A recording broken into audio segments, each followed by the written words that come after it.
12th.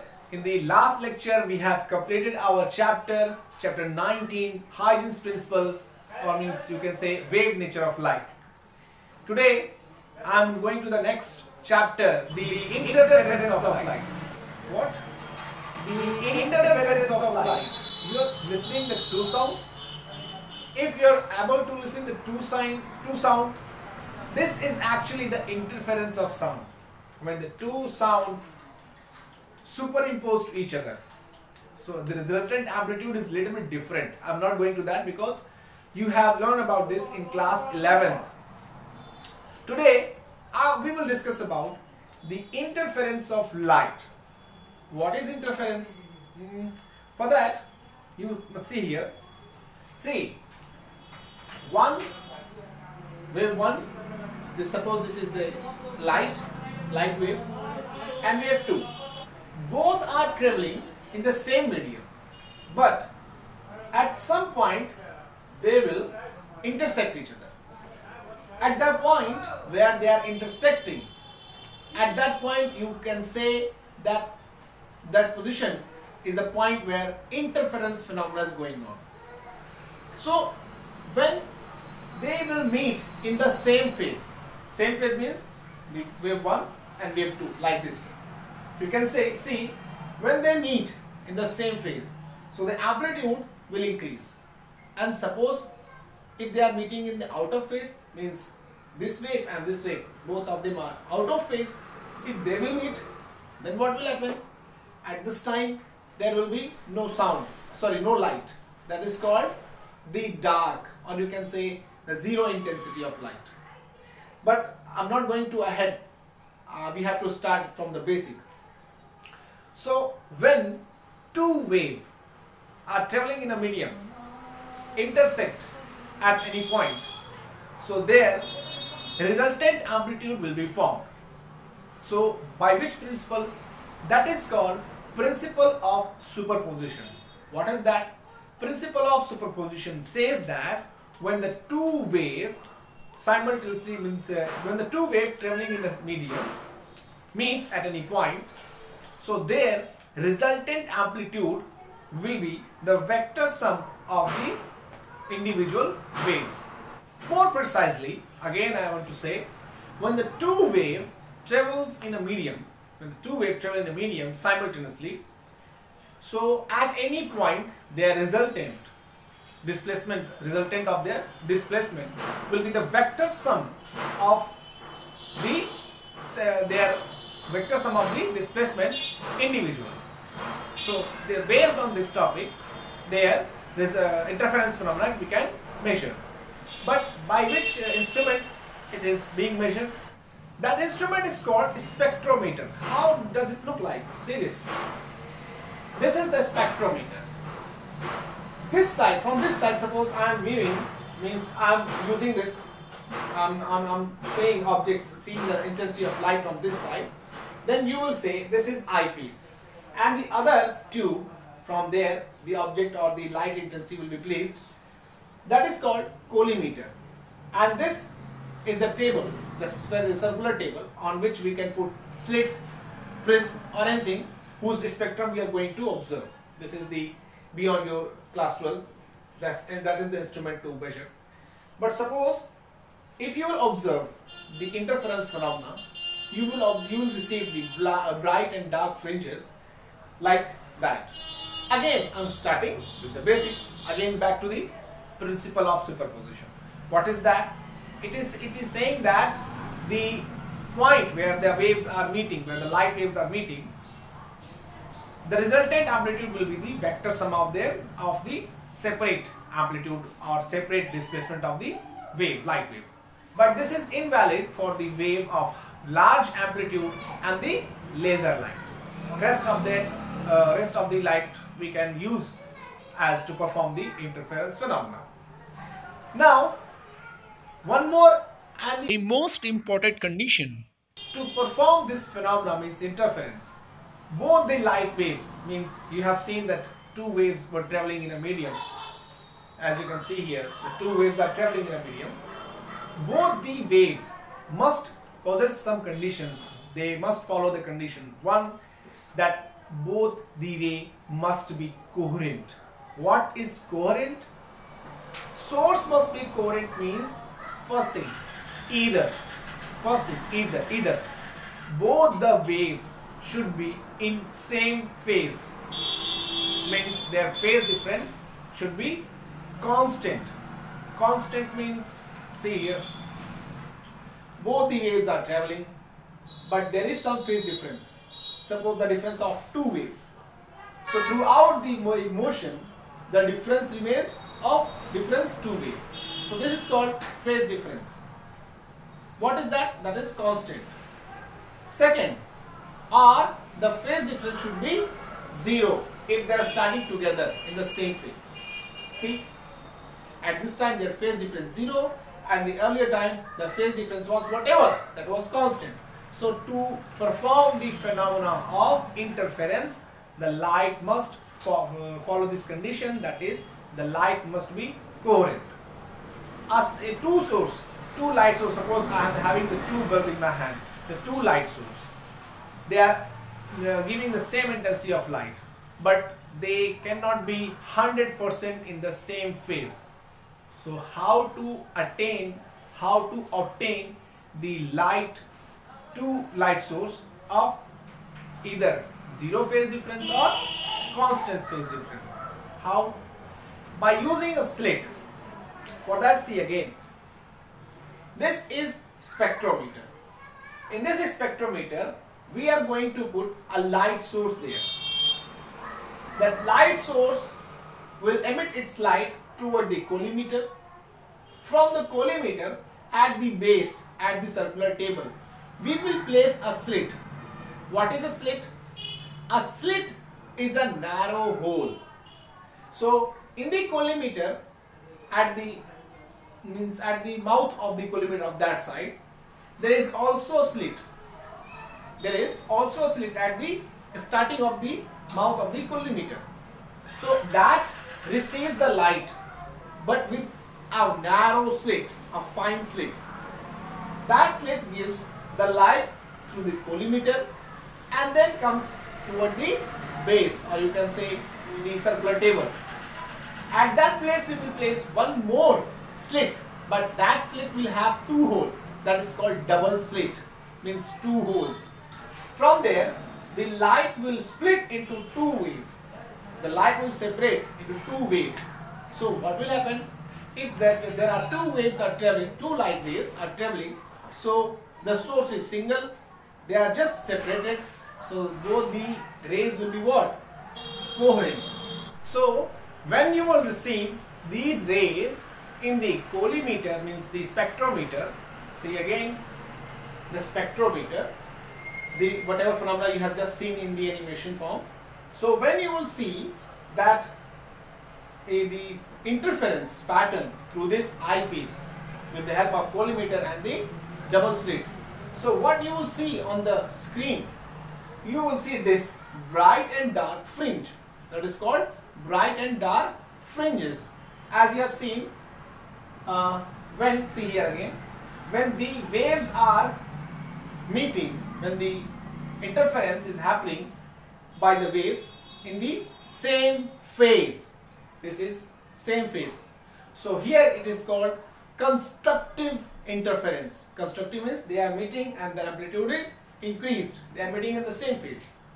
But if they are meeting in the out of phase like this and this, at this time the intensity of light will be 0. This is called dark fringe, destructive interference. The first one is constructive interference. The next one is called destructive interference. Why? They are meeting in the same phase and they are meeting in the out of phase. So these are about the constructive and destructive interference. And one more thing is there, that the phase difference, if we can calculate the phase difference, so there is one relation between the phase difference and the path difference also. Suppose in this diagram you can see, a single source is split into two sources, and suppose they are joining at that point P. So what will be there? There will be constructive or destructive, or you can say the bright or a dark fringe will be there. Means if you see on the screen, you will be able to see this spectrum, bright, dark, bright, dark. So at that point P, what will be there? Constructive or destructive? So either we must know the phase difference at that point. That is little bit difficult to calculate. But we can calculate the path difference from S1 to P and S2 to P. Suppose S2P minus S1P if I am doing. So what will remain? The path difference. So by using the path difference, we can calculate, we can measure that at point P there will be constructive or destructive. For that, let's see in the sheets. So see here the conditions for constructive and destructive interference. To perform the interference phenomena, we need the coherent source, the two source, light source, that must be coherent. For that, let's draw a diagram. Taking S as a source, single source. So single source, we have to split the source into two parts to make both the source means into the coherent sources. So first I have drawn one slit, single slit, to form the source which is emitting in every direction, to form a beam of light. So I have done this. Then after, in front of this hole in slit, another slit, this is double slit, a narrow fine hole is called double slit. So the light source will go from here and every direction, but it will be allowed to pass through this slit from this hole and this. I'll show you. For this point, this is like a point source. It will produce a spherical wavefront like this. And again, every secondary wavelet originates like a new wavefront. So here a new wavefront will be generated. So first of all, initially I'm not drawing in this form, I'm drawing in the form of ray. So first of all, see in the form of ray. Here you can see the interference of the light, where the wavefront is meeting in the same phase forming constructive, bright, and where meeting in out of phase making dark.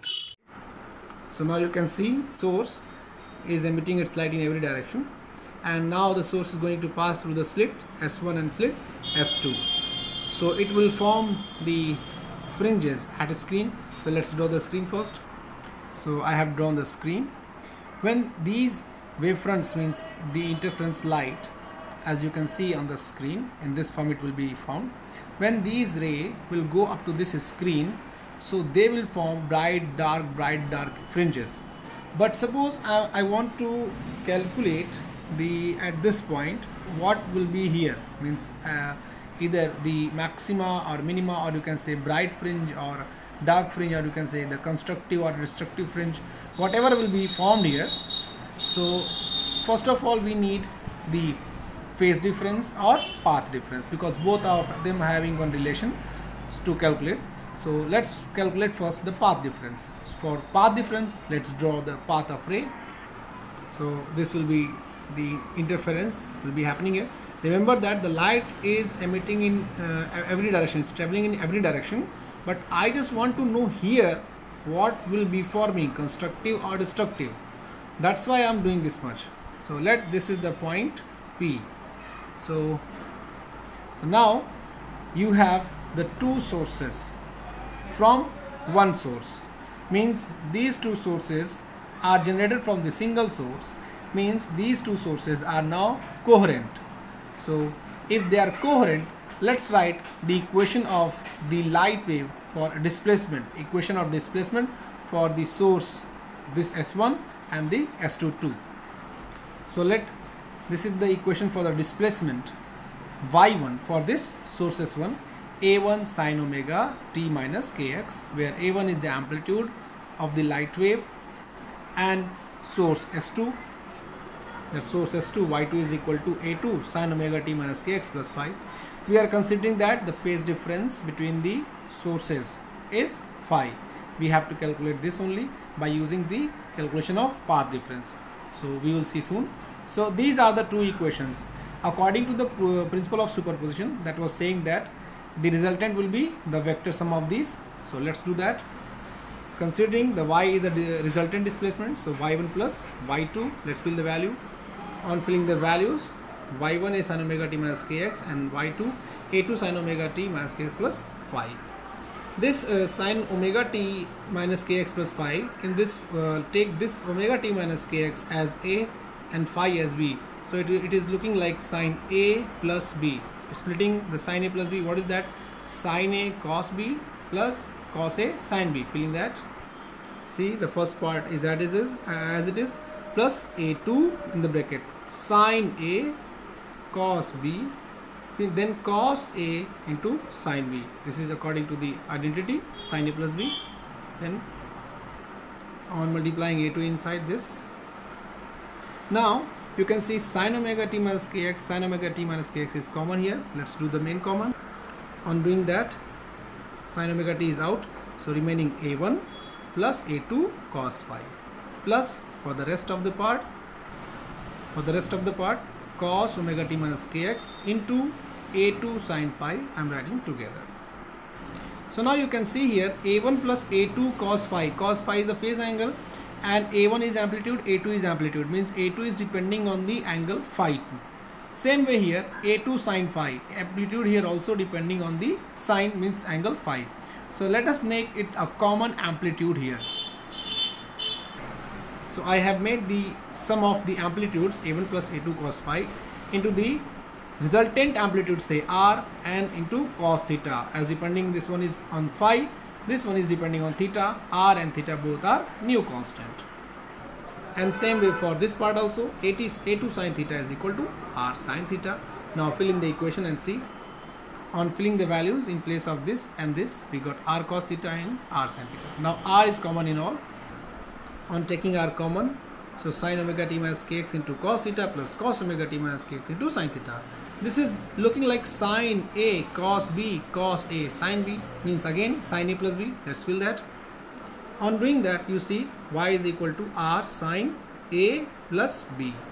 So initially when we had started, it was like y amplitude sin omega t minus kx. Again we got what? Y is equal to amplitude sin omega t minus kx. So this equation is showing what? The resultant of the individual is the vector sum, gives the resultant amplitude, resultant displacement. So let's see again. And the next step, to find the resultant amplitude, let's calculate the resultant amplitude. How? So for that, you have written this one, say this as equation 1 and this as equation 2. Now just square and add equation 1 and 2. Let's see what will happen. Now see here, equation 1 and 2 I have written separately. Squaring and adding equation 1 and 2 as we have. This is the left hand side of both and the right hand side of both. Let's split now. On splitting, a1 square plus a2 square cos square phi plus 2a1 a2 cos phi. For this part, plus a2 square sin square phi. On the right hand side, r square cos square theta, r square sin square theta. Now let's do the common. See, a1 square as it is, a2 square cos square phi here plus a2 square sin square phi. I have taken a2 square common, so inside cos square phi plus sin square phi plus remaining 2a1 a2 cos phi is here, and here in both r square is common, so r square, and inside cos square theta sin square theta, and you know that cos square phi sin square phi is 1. Same way cos square theta sin square theta gives 1. So finally resultant is equal to a1 square plus a2 square plus 2a1 a2 cos phi. This is what? The vector sum of two amplitudes. This was what? The superposition principle. We have got that. Since we know that the intensity is directly proportional to amplitude square, or I is directly proportional to a square, simply I is equal to k square. I am taking k as a constant. Now let's multiply with the value of k on both sides, the same constant, and see. So see here, we can see that this is the resultant intensity I, this is I1, this is I2, plus 2. If I am taking in a root, I am writing again. We can write this equation again, ka1 square, ka2 square plus 2, ka1, I am putting that root ka1 square. So a1 square will out like this, and 2k mix on root k will make only k, and a2 square will, means the same equation it is. Then instead of this we can write I1, this I2, this I1, this I2 and this resultant I. So we got the finally I is equal to I1 plus I2 plus 2 I1 I2 cos phi. So this is the resultant, this is the separate individual intensities, means resultant is depending on what? The value of this phi. If the cos value, suppose this is coming -1, the cos phi value comes -1, so I1 minus I2, and if it comes +1, so I1 plus I2. Simply we can do, let's see here, see this equation, this R, suppose if I'm taking phi is equal to cos phi total, cos phi is equal to -1, if suppose, so cos phi -1, so this a1 square plus a2 square minus 2a1 a2 means R will be a1 minus a2, and if the cos phi this is equal to +1, then what will happen? a1 square plus a2 square plus 2a1 a2, then R is equal to a1 plus a2. Resultant depends on what? This phi. This is what? The principle of superposition that says the resultant will be the sum of vector sum of the individual amplitudes. So now why we are doing this? We are doing this for to calculate here what will be the path difference or phase difference. So here we have one equation depending on the phase difference. So if the phase difference phi value gives total cos phi gives value negative, so here will be what? The destructive, and if phi cos phi value gives positive one, so it will be constructive. So I am writing the next topic for the constructive interference. So as this was our topic, conditions for constructive and destructive, so I am writing here for constructive, after this for constructive interference. So for constructive interference cos phi should be +1. So when it will be +1? When the phi value will be 0, 2 pi, 4 pi and so on. Means in general if I want to write, so phi is equal to, you can write 2m pi, where m is equal to 0, 1, 2, 3 and so on. So if the phi is in this term, means phi in this factor 2m pi, so the interference will be constructive. At that time what will be the intensity? At that time this will be resultant intensity. By mistake what I have done, this k a1 square is in root, so by mistake I have done, this will be in root. Okay, so same way I is equal to I1 plus I2 plus 2 I1 I2. But if you are writing in form of amplitude, then in the form of amplitude it will be I is equal to k a1 plus a2 square. Why? Here R will be equal to what? a1 plus a2 square. If I am writing k multiplying with k, so this will be I and this will be k bracket a1 plus a2 whole square. So what we have got, at those points where the phase difference phi will be 0 or 2 pi or 4 pi or so on, if these phase difference will be there, at that time resultant intensity will be this, or resultant intensity is the sum of the amplitudes. So here what is forming? The constructive interference will be there. So as you have calculated the intensity for the condition for the constructive interference should be this. So this is based on the phase difference. And what about based on the path difference? See here, if you remember in class 11 you have studied about this. The path difference is equal to wavelength upon 2 pi into phase difference. This relation was in the class 11th book. If you don't remember, just go through that. The path difference is equal to wavelength upon 2 pi into phi. So if suppose the question comes, what will be the condition for the constructive interference for the in terms of path difference? So let's fill the value of phi here. So as you know that phase difference phi must be 2m pi. Fill the value here on solving, or x is equal to m lambda. So you got the points that phi must be 0, 2 pi, 4 pi, this so on, or in terms of this, if you are putting 0, so 0 lambda, 1 lambda, 2 lambda, 3 lambda, as the value of m is this much. So this based on the path difference, this is based on the phase difference. So intensity of the light at a point is maximum if the path difference between the interference wave at that point is 0 or integral multiple of its wavelength, means 0 lambda, 1 lambda, 2 lambda, 3 lambda, whatever it is, then it will form the constructive interference. Now next topic is for destructive interference. Now destructive, for that see here, to be destructive the cos phi value should be negative, so that R is equal to a1 plus a1 minus a2 means a1 plus a2 minus 2 a1 a2. So r will be equal to a1 minus a2 means cos phi should be negative 1. So let's see. So the cos phi is negative 1, or the phi is equal to pi, 3 pi, 5 pi and so on. On this value of angle, the cos phi will give the value negative 1, or in general what we can write, phi is equal to how much? 2m minus 1 pi, where again m is equal to 1, 2, 3 and so on. So if you are putting the value of m1, so you will get only pi. If you are putting 2, so you will get 3 pi and 5 pi, so on. So this is the general phase difference, or the phase difference should be in the term of phi, 3 pi, 5 pi and so on. And what will be the intensity right now? So if you remember that at that time, at I was maximum, here I is minimum. I will be minimum what? K A1 minus A2 whole square. But here I am considering that A1 is greater than A2. Suppose A2 is greater, so I am putting here A1 is difference, A2, but still suppose the negative value comes here, so negative square gives positive again. So doesn't matter that A1 is greater than A2, A1 minus A2 you can write I minimum value this one.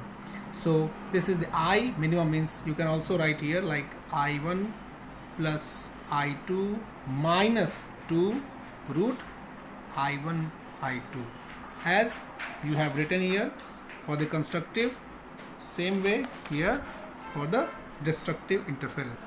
So at points where the two interfering waves meet in opposite phase, means the phase difference like 0, 3 pi, 5 pi, if these comes, so the resultant intensity will be maximum and destructive interference will be happen. So this is based on the path difference. Now let's see the this is based on the phase difference. Now let's calculate based on the path difference using this equation again, that phi value 2m minus 1 pi. So path difference comes x is equal to 2m minus 1 x by 2.